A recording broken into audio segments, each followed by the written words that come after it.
We are in double digits now, sheeple. You know that means double the pain, double the suffering. Woo! So for this episode, I thought it'd be fun to rank people based on how likely they are to have a breakdown by the end of the season. It's less of a top 5 for the whole season and more based off of this episode, you know?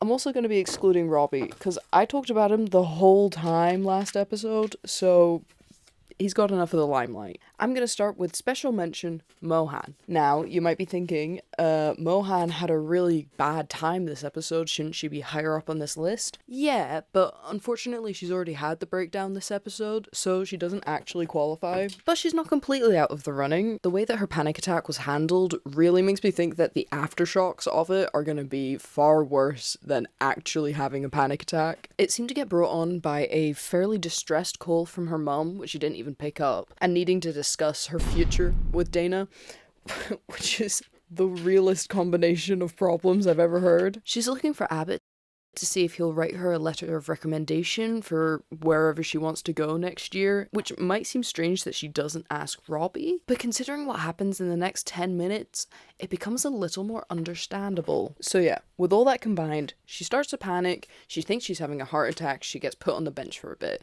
But not before Robbie absolutely annihilates her for freaking out about her personal life while on the job. Which, considering Robbie's behaviour last season, is incredibly hypocritical. And not to give Robbie the benefit of the doubt, because this was super unprofessional and definitely had like an undertone of misogyny, but it also really just feels like Robbie's projecting here. Not just. Projecting's still not a good thing to do, it's just a bit more... It take you that long to find it? It does.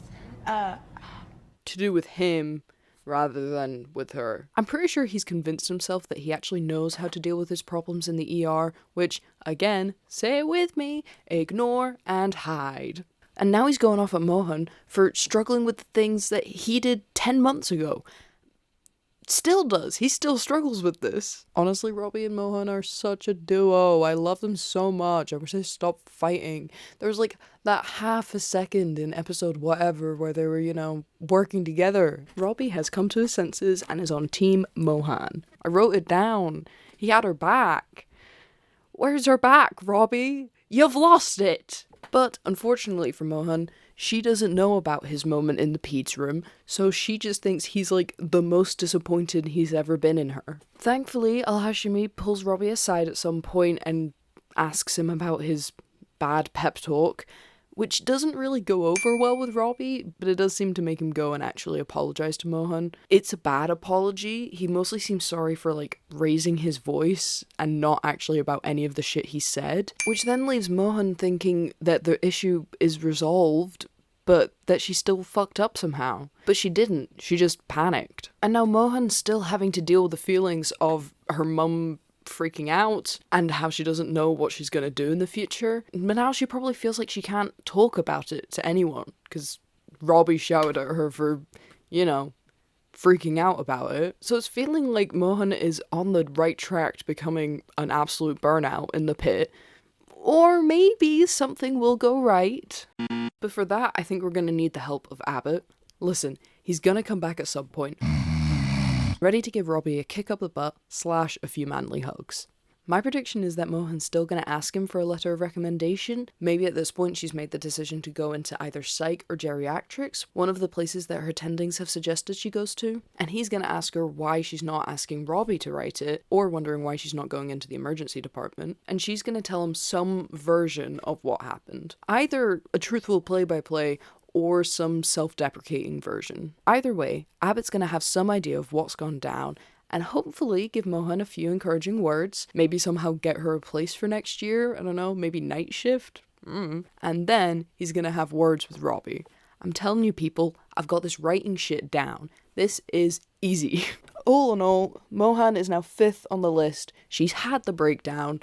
Now we've got to deal with it. Next up, in 4th place, is dear old Whittaker. As we get further and further into this series, with less and less hints that something's gonna go wrong with him, I'm starting to worry that I may be judged what his arc is going to be based off of his eyes and the sadness in them that can only be found in a European. But we do not back down in this house because there is something in this episode. First of all, we get some reaffirmation that Whittaker kind of knows something's up with Robbie, because Duke finally comes in, and Robbie brings Whittaker to come help treat him, and Duke voices some concerns about Robbie riding out all night, especially after a 12-hour shift, and Dennis kind of jumps in on that. That does sound pretty dangerous. Yes, stay put, or do I have to tie you down? Robbie then plays his classic hit, ignore, quip, run away. And also in this scene, we really see Robbie bigging up Whittaker and adding on to this pressure that he's going to be like the next big doctor in the pit. Fair play to him though, Whittaker's really taking it in stride. He's not freaking out too much. But now we're getting to the really interesting bit. Robbie, Ogilvy, Garcia and Whittaker are all dealing with this amputated leg that's happening, and an orthopedic surgeon comes down to help consult. Park the Shark. Ew! What is that name? When I tell you the shock that went through my heart when this man walked onto my screen. For those of you who haven't watched 911, this actor was also on it, and let me tell you, I wasn't a fan of his by the end. Am I talking about the character or the actor? Honestly, I couldn't tell you. I just know that his vibes are off, which is not helped by the tension between him and Whittaker in this scene. Like, holy shit, what happened in these 10 months to get this behaviour from both of these characters? I don't think anyone else in the room notices it, and if they do, they don't say anything. There simply has to be some sort of history there, and I am gnawing at the bars of my enclosure trying to get something. And you know the worst part? I wouldn't even be surprised if we don't get anything until season 3. Because, I mean, the writers know that they're getting a season 3. I'm pretty sure Whittaker isn't leaving us next season, so they could definitely just drag this out until 2027. But I swear to God, if we don't get a hint about what is actually happening here, I'll be sending a very strongly worded letter to my good friend Noah Wiley. Just for the potential juiciness of whatever this shark thing is, Whittaker has been ranked number 4 on the most likely to have, you know, a cheeky mentee bee. And in 3rd place, we're gonna have Melissa King. Don't worry about it, girl, you're gonna be fine. So Mel this episode is just back from her deposition, and according to this lawyer, I think, it sucked balls. They were nowhere near that aggressive with Dr. Ellis. This does feel like quite a specific detail to add in there from the writers. It could just be highlighting how much Mel doesn't like court cases, or it could be hinting at her being treated differently because of her general demeanor and personality. Either way, it doesn't matter. What does matter is that the deposition is over, and it was rough for Mel. Then, when she gets back, she checks in with Langdon to see how Becca is doing. And Langdon, in a rare moment of not breaking the rules of being a doctor, doesn't tell Mel what's happening with Becca. This is then followed by the most important line in this entire show. Santos goes up to Mel and hands her back all of her patient files and says this line. Welcome back to the 7th Circle of Hell. Guys, who made a 7th Circle of Hell joke fucking how many episodes ago? Way back in episode 6. Me! The last few hours of a shift straight from the 7th level of hell. You know the best bit? There are traditionally 9 circles of hell. And generally, if you're gonna make a joke about being in one of these circles, you're gonna say it's the 9th, because that's the worst one. But instead, both me and whoever the fuck wrote this line took out our little Dante's Inferno books that we all have, went through all the pictures, found all the circles of hell fucking diagrams, and chose the 7th one, because that's the layer of violence. I'm a fucking genius. Get me on the Pitt writing staff. We're on the same wavelength. It does not matter that I've not predicted anything of note. We made the same joke.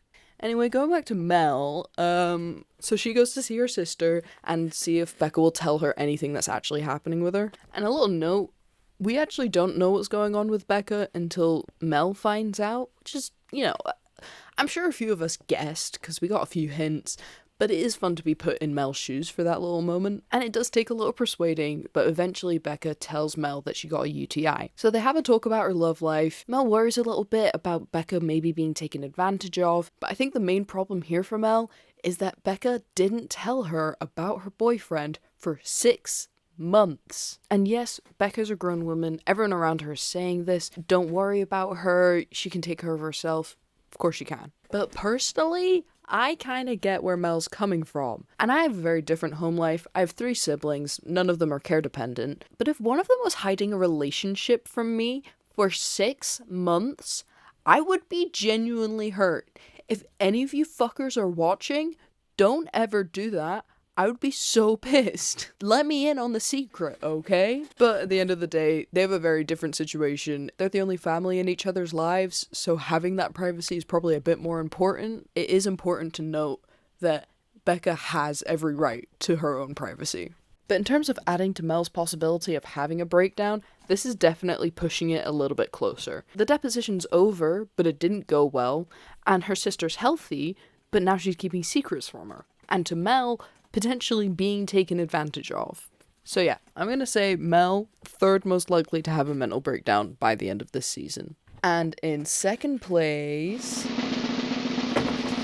it's you and me. It's all of us. Gang, I don't know if we're feeling the tension in the air, but as we get closer and closer to the season finale, the more I'm feeling like I need to shut down all of my technology and go on a 45-day hike. I have been watching these episodes like a hawk since starting this series, and I still could not tell you anything about the finale. I don't know where it's gonna go, and I am so scared.